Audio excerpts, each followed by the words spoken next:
കർത്താവേ, എൻ്റെ പ്രാർത്ഥന കേൾക്കണമേ. എൻ്റെ യാചന ശ്രവിക്കണമേ. അങ്ങയുടെ വിശ്വസ്തതയിലും നീതിയിലും എനിക്ക് ഉത്തരമല്ലണമേ. ഈ ദാസനെ ന്യായവിസ്താരത്തിന് വിധേയനാക്കരുതേ. എന്തെന്നാൽ ജീവിക്കുന്ന ഒരുവനും അങ്ങയുടെ മുമ്പിൽ നീതിമാനല്ല. ശത്രു എന്നെ പിന്തുടർന്നു. അവൻ എൻ്റെ ജീവനെ നിലത്തെറിഞ്ഞ് തകർത്തു. പണ്ടേ മരിച്ചവനെ പോലെ എന്നെ അവൻ ഇരുട്ടിത്തള്ളി. ഞാൻ വിഷാദഗ്രസ്തനായിരിക്കുന്നു. എൻ്റെ ഹൃദയം നടുങ്ങുന്നു. കഴിഞ്ഞ കാലങ്ങളിൽ ഞാൻ ഓർക്കുന്നു.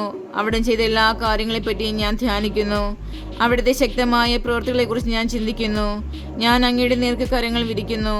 ഉണങ്ങി വരേണ്ട നിലം പോലെ എൻ്റെ ഹൃദയം അങ്ങേക്കായി ദാഹിക്കുന്നു. കർത്താവേ, എനിക്ക് വേഗം ഉത്തരമല്ലണമേ. ഇതാ എൻ്റെ പ്രാണൻ പോകുന്നു. എന്നിൽ നിന്ന് മുഖം മറയ്ക്കരുതേ. മറച്ചാൽ ഞാൻ പാതാളത്തിൽ പതിക്കുന്നവനെ പോലെയാകും. പ്രഭാതത്തിൽ ഞാൻ അങ്ങയുടെ കാരണത്തെപ്പറ്റി കേൾക്കട്ടെ. എന്തെന്നാൽ അങ്ങയിലാണ് ഞാൻ ആശ്രയിക്കുന്നത്.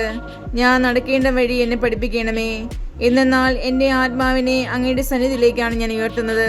കർത്താവേ, ശത്രുക്കളിൽ നിന്നെ മോചിപ്പിക്കണമേ. അഭയം തേടി ഞാൻ അങ്ങയുടെ സന്നിധിയിലേക്ക് ഓടി വന്നിരിക്കുന്നു. അങ്ങയുടെ ഹിതം അനുവർത്തിക്കാൻ എന്നെ പഠിപ്പിക്കണമേ. എന്തെന്നാൽ അവിടെ നിന്നാണ് എൻ്റെ ദൈവം. അങ്ങയുടെ നല്ല ആത്മാവ് എന്നെ നിരപ്പുള്ള വഴിയിലൂടെ നയിക്കട്ടെ. കർത്താവേ, അങ്ങയുടെ നാമത്തെ പ്രതി എൻ്റെ ജീവൻ പരിപാലിക്കണമേ.